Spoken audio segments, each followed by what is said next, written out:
My heart leaps up when I behold. This is by William Wordsworth. Main contents of this poem are original text, summary of the text, paradoxical line and explanation. यो कविता William वर्ड्सवर्थद्वारा लेखिएको हो।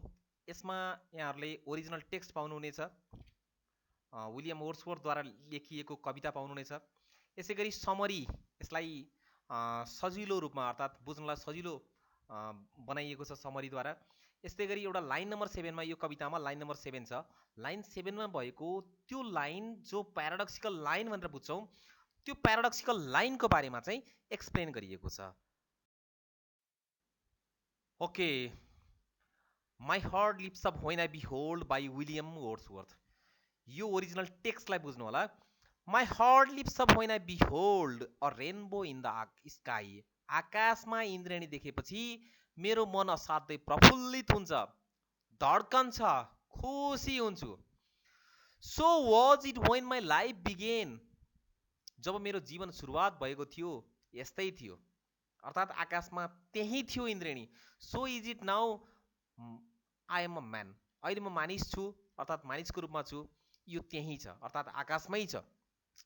So be it when I shall grow old. म बुढो हुनेछु, बुढो हुने बेलामा पनि त्यो आकाशमा त्यही रहिरहनेछ, अर्थात् इन्द्रेणी जहाँ थियो, मैले जहाँ देखेको थिएँ बाल्यकालमा, मलाई जहिलेदेखि स्मरण छ त्यही नै आकाशमा रहिरहनेछ। Or let me die. मैले देखिनँ अर्थात् मैले पाउन सकिनँ भने मैले बाँच्नुको कुनै अर्थ छैन, अर्थात् मलाई मर्न दिनुहोस्। The child is father of the man. उनले लाइन नम्बर 7 मा भनेका छन्, एउटा बच्चा मानिसको पिता हो, बुवा हो। And I could wish my days to be bound each to each by natural piety. र मेरा बाँकी दिनहरू प्रकृतिप्रतिको सम्मानले बाँधिउन्, अर्थात् मेरो प्रकृतिप्रतिको सम्मान सदा रहिरहोस्। Okay, summary of the text is this poem is composed by William Wordsworth. यो कविता विलियम वर्ड्सवर्थद्वारा रचना गरिएको हो। This is the romantic poem. यो रोमान्टिक पोएमको रूपमा मानिन्छ, यसलाई रोमान्टिक पोएम हो यो poem. In this poem the poet has expressed his feeling about natural beauty of rainbow. यो कवितामा कविले रेनबोको नेचुरल ब्युटीको फिलिङको बारेमा एक्सप्रेस गरेका छन्, अर्थात् अभिव्यक्त गरेका छन्। जो रेनबोको जो नेचुरल प्राकृतिक सौन्दर्यता छ त्यसको भावनालाई उनले अभिव्यक्त गरेका छन्। And recollected an experience of his childhood days. र उनले बाल्यकालमा बिताएका जो अनुभवहरू छन् तिनीहरूलाई सङ्कलन गरेका छन्, अर्थात् कविताको माध्यमबाट उनले सङ्कलन गरेका छन्। According to this poem, यो कविताको अनुसार, the poet says that his heart begins to beat. कवि भन्दछन् कि उनको मुटु धड्कन सुरु गर्दछ। कहिले? जब when he sees a rainbow in the sky, जब उनले आकाशमा इन्द्रेणी देख्दछन्। He compares his life with rainbow of the sky. उनले आफ्नो जीवनलाई आकाशको इन्द्रेणीसँग दाँच्दछन्। He is standing on the earth as the rainbow in the sky. जसरी आकाशमा इन्द्रेणी उभिएको छ त्यस्तै गरेर उनी पृथ्वीमा उभिएका छन्, अर्थात् आकाशमा इन्द्रेणी प्रतीक छ भने उनी पृथ्वीमा, यो धरतीमा उनी उभिएका छन्, अर्थमा उनी स्ट्यान्डिङ अवस्थामा छन्। The poet says that he was born with rainbow. कवि भन्दछन् कि उनी प्रकृति अर्थात् रेनबो सँगै जन्मिएका थिए। Because when he was born, जब उनी जन्मिएका थिए, इट वाज देयर, त्यो इन्द्रेणी त्यही आकाशमा नै थियो, आकाशमा नै थियो। And it still remains there, र त्यो त्यही नै रहिरहन्छ। ही बिलिभ्स दैट, उनी विश्वास गर्दछन् कि the rainbow will remain there throughout his life. उनको जीवन कालभरि त्यो इन्द्रेणी त्यही नै रहिरहनेछ। The poet presents the continuity of life and nature from past to future. यसरी कविले यो जीवन र प्रकृति अर्थात् लाइफ एन्ड नेचरलाई पास्टदेखि फ्युचरसम्मको निरन्तरतालाई प्रस्तुत गर्दछन्। इन दिस पोएम, यो कवितामा, the rainbow gives the continuation of nature. यसरी यो इन्द्रेणी जसको बारेमा वर्णन गरिएको छ, अर्थात् कविले वर्णन गरेका छन्, यो इन्द्रेणीले प्रकृतिको निरन्तरतालाई वर्णन गर्दछ, अर्थात् प्रकृतिको निरन्तरता दिन्छ। एन्ड ह्युमन लाइफ, र मानव जीवनको निरन्तरतालाई पनि यसले वर्णन गर्दछ। He really expresses that present is the result of the past. उनी साँच्चीकै अभिव्यक्त गर्न चाहन्छन् अर्थात् अभिव्यक्त गर्दछन्, भन्दछन् कि वर्तमान भनेको विगतको परिणाम हो, नतिजा हो। And future is the outcome of present. यसरी नै भविष्य भनेको पनि वर्तमानको नतिजा हो। Wordsworth is the worshipper of nature. यसरी कवि अर्थात् विलियम वर्ड्सवर्थ प्रकृतिका पुजारी हुन्, प्रकृति प्रेमी हुन्। According to him nature is both god and religion. उनको अनुसार प्रकृति त दुवै भगवान पनि हो, धर्म पनि हो। द प्याराडक्सिकल लाइन, विरोधाभासपूर्ण पंक्ति, the child is the father of the man, यो लाइन नम्बर 7 मा छ, has made the poem interesting.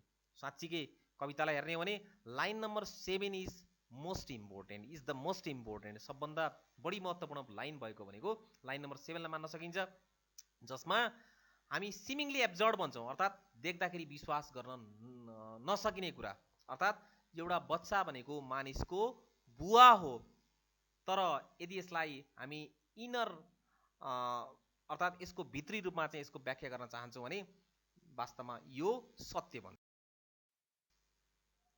It is true because this can have different meanings. यो सत्य हो किनभने यसको विभिन्न अर्थहरू हुन सक्छ। One meaning is that the things we do as children. एउटा यसको अर्थ भनेको कुनै काम यदि हामी बच्चाहरूको रूपमा अर्थात् चिल्ड्रनको रूपमा काम गर्दछौँ भने, and the things we feel as children, हामी चिल्ड्रनको रूपमा चाहिँ त्यसलाई अनुभव गर्दछौँ भने, affect and control the way we feel when we are adults.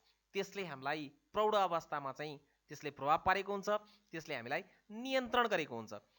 It means that, यसको अर्थ यो हो कि child is the beginning of man. एउटा बच्चा भनेको मानिसको सुरुवात हो। The man is greatly affected by childhood. मानिस बाल्यकालबाट अत्यन्तै प्रभावित भएको हुन्छ। As morning shows the day, जसरी बिहानीले दिनलाई देखाउँदछ, अर्थात् बिहानी बिना दिन सम्भव छैन। Like the child is the father of the man, यसरी बच्चा अर्थात् चाइल्ड मानिसको बुवा हो। Therefore the poet wishes that his days would be bounded by natural pity। यसरी कविले प्रकृति प्रतिको सम्मानमा उनका बाँकी दिनहरू अर्थात् बाँच्ने दिनहरू बाँधिउन् भन्ने इच्छा गर्दछन्, विश गर्दछन्। He says that, उनी भन्दछन् कि नेचुरल ब्युटी इज अनफर्गेटेबल। तपाईँ हामीले यो प्राकृतिक सौन्दर्यतालाई कहिल्यै पनि भुल्न सक्दैनौँ, अर्थात् नेचुरल ब्युटी अनफर्गेटेबल हुन्छ भनेका। He praises the nature, उनी प्रकृतिलाई प्रशंसा गर्दछन्। The poet wants to escape from present life। कवि वर्तमान जीवनबाट escape हुन चाहन्छन्, अर्थात् भाग्न चाहन्छन्, फुत्कन चाहन्छन्। And wants to enjoy from his childhood days, र उनी बाल्यकालका जीवन जो बाल्यकालमा उनले बिताएका दिनहरू छन् तिनीहरूलाई इन्जोय गर्न चाहन्छन्, अर्थात् ती दिनहरूमा उनी फर्कन चाहन्छन्। He spends his life in nature, उनले आफ्ना जीवनलाई प्रकृतिमा बिताउँछन्। It means that the system of life should be bound in the circle of nature. यसको अर्थ यो हो कि हाम्रो जीवनको जो चक्र छ, के अरे हाम्रो जीवनको जो प्रणाली छ, प्रकृतिको चक्रमा चाहिँ बाँधिएको हुनुपर्दछ, अर्थात् प्रकृतिको नियमानुसार चाहिँ हाम्रो जीवन चल्नुपर्ने हुन्छ भन्ने कविको भनाइ छ। यसरी लाइफ इज मोर्टल, जीवन मरणशील छ, बट नेचर इज इमोर्टल, प्रकृति अमर छ। डेथ इज सर्टेन, मृत्यु अवश्यभावी अर्थात् मृत्यु निश्चित छ, but nature is not faced with death, जबकि प्रकृतिले कहिल्यै पनि मृत्युको सामना गर्नु परेको। यसरी समरी सकियो। Now the summary is finished. Now look at first question, very very important question for you. Explain the paradox the child is the father of man. यो प्याराडक्स यो लाइन नम्बर 7 मा भएको पंक्तिलाई वर्णन गर्नुहोस् भनिएको छ। अक्सर गरेर परीक्षामा सोधिने प्रश्न भनेको यही हो। In this poem the poet William Wordsworth says, यो कवितामा कवि विलियम वर्ड्सवर्थले भनेका छन् कि the child is the father of man। एउटा बच्चा मानिसको पिता हो। He wants to say that present is the outcome of past। उनी भन्न चाहन्छन् कि वर्तमान विगतको परिणाम हो। According to him, उनको अनुसार the child grows up, बच्चा हुर्कन्छ and becomes father, र ऊ बाबु बन्दछ। Manhood is outcome of the childhood। Manhood भनेको चाइल्डहुडको परिणाम हो। So the poet says this statement। यसरी कविले यो स्टेटमेन्ट भन्दछन्, राख्दछन्। This paradox might have different meaning। यो विरोधाभासपूर्ण पंक्तिको विभिन्न अर्थहरू हुन त्यस मध्येमा the poet might have shed that, कविले यो पनि भनेको हुन सक्छन् कि द चाइल्ड इज इनोसेन्ट, बच्चा निर्दोष हुन्छ। We can learn many things from the child, एउटा बच्चाबाट हामीले चाहिँ धेरै कुराहरू सिक्न सक्दछौँ। नेभर लाइज, जुन बच्चाले कहिले पनि झुटो कुरा बोल्दै बोल्दैन। इन रियालिटी, वास्तविकतामा हेऱ्यौँ भने we try to learn from father, हामी जहिले पनि हाम्रो बुवाबाट सिक्न चाहन्छौँ, हामी बच्चाबाट कहिल्यै पनि सिक्न चाहँदैनौँ। We can also say that a man can be younger by age, हामी यो पनि भन्न सक्छौँ कि मानिस उमेरको कारणले सानो भए तापनि but maybe more matured by mind, तर दिमागको कारणले ऊ बुढो हुन सक्दछ, अर्थात् परिपक्व हुन सक्दछ। That is what the poet wants to express through this paradox, र कविले यो प्याराडक्सको माध्यमबाट, अर्थात् यो जो विरोधाभासपूर्ण लाइन बनिएको छ, यो लाइनको माध्यमबाट कविले भन्न खोजेको कुरा, अभिव्यक्त गर्न खोजेको कुरा पनि यही नै हो।